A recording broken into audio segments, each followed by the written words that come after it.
Lord, we come before thee now, at thy feet we humbly bow.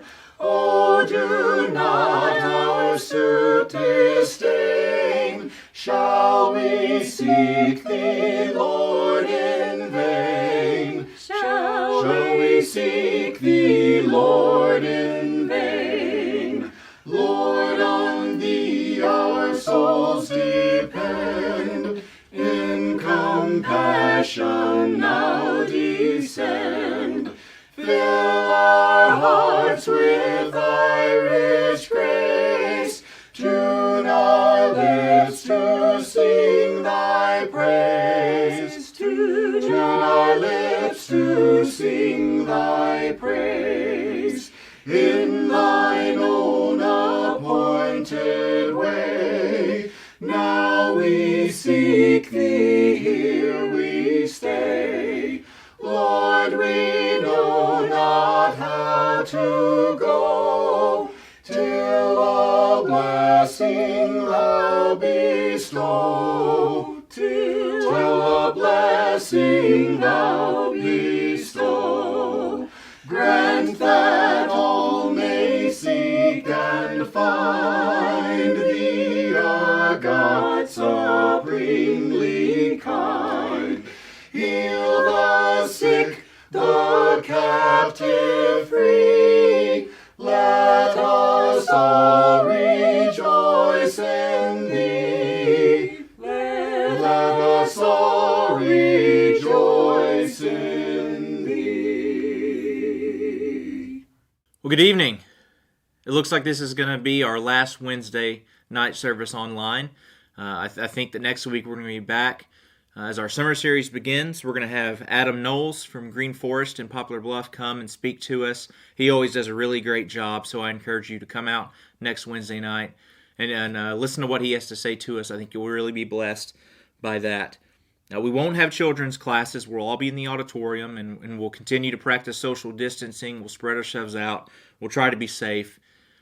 But it's really going to be nice to be back together again on Wednesday night for that midweek service. I really miss that. I miss seeing your faces in the middle of the week. Well, as things are starting to get back to normal for us, as we're having Sunday morning services again and Wednesday night starting soon, I'm reminded a little bit of the book of Haggai in the Old Testament. I'm going to guess that Haggai is a book that you haven't studied in quite some time. I'll go out on a limb and assume that. But it's kind of applicable for what we're going through right now. This book is all about the people of Israel returning from exile. They had been gone for some time, and then they finally returned back to Jerusalem. It's about rebuilding the temple and everything that goes along with that. So we're going to read from chapter 2. We will begin in verse 3 of Haggai, chapter 2, verse 3, and we will go through verse 9. This is God speaking to the people. He says, "Who is left among you who saw this house in its former glory? How do you see it now? Is it not as nothing in your eyes? Yet now be strong, O Zerubbabel, declares the Lord. Be strong, O Joshua, son of Jehozadak, the high priest. Be strong, all you people of the land, declares the Lord.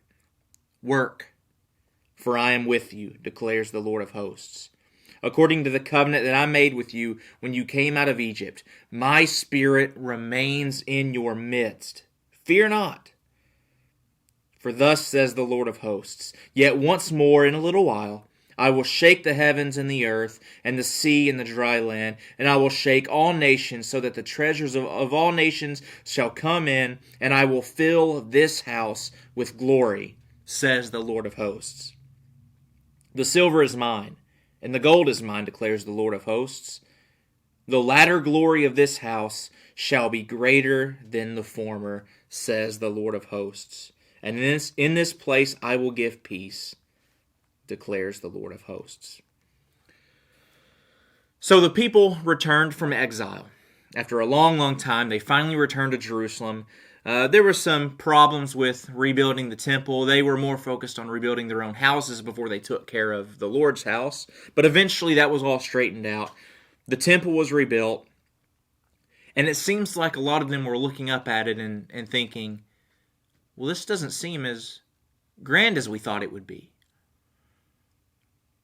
Perhaps some of them had seen the temple before with their own eyes, and they thought, this just doesn't look as glorious as it used to. Maybe some were thinking of stories they had heard from their parents about how glorious the temple was, and now they look at this one and they think, this just doesn't quite live up to what we imagined it would be. And so God has to tell them, don't worry about that. I'm going to take care of that. This temple is going to be glorious, not because of how it's built, not because of the material used to make it, but because I am about to fill this temple up with my presence. I will bring glory back to this place. In fact, it will be far, far greater in the future than it ever was in the past. I think maybe this text might speak to us a little bit these days, because in a way we've kind of been in exile as a church. As we haven't been meeting physically for some time now. We spent, 2.5 months in this quarantine not being able to be together physically. We just now started having Sunday services again. I think we've had 3 of them at this point. Next Wednesday night, hopefully we're going to have our first Wednesday night service back. And we've had some discussions lately about what Sunday evenings might look like soon. So there's some plans in the works for that. So in some ways, you could say that as a church, we are coming back from exile as we're starting to worship together again as a church. That's really exciting.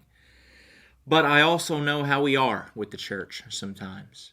It doesn't take very long in ministry to figure this out. We become disappointed sometimes with the church. It happens to the best of us, really. Are there going to be things that happen in the church that are going to disappoint you? Sure there are.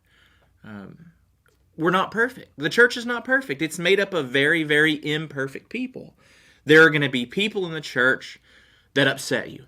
They're going to do things, they're going to say things that probably get under your skin and maybe even make you mad sometimes. Have you ever been mad at someone else in the church? I'm guessing you probably have. The elders are probably going to make a decision from time to time that you might not agree with. That happens. I'm probably going to preach some sermons that you just don't like very much. Maybe there's going to be a time where I don't get around to visit somebody that I should have visited.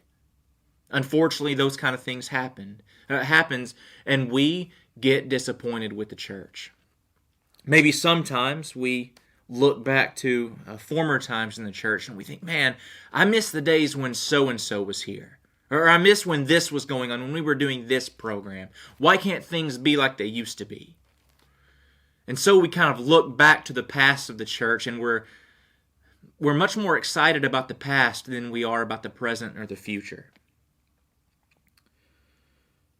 But maybe we can learn from this text in Haggai chapter 2. Because here's the big deal. This is the important thing for us to remember. God's Spirit still dwells here. This is God's temple, not a building made out of brick and stone, but a group of people that are dedicated to His service. We are the church, and we are God's dwelling place. His Spirit lives here, and so God fills us with His glory. And if that's not something to be excited about, then I just don't know what is. I don't know what we should be excited about if we are not excited about God's presence living here. So, I encourage you to take some advice from Haggai chapter 2. God told His people to work because He is with them. We need to work for the church because He is with us. He tells His people not to fear. Don't be afraid of what's happening around you. Some good advice for us. Fear not, because God's Spirit lives here.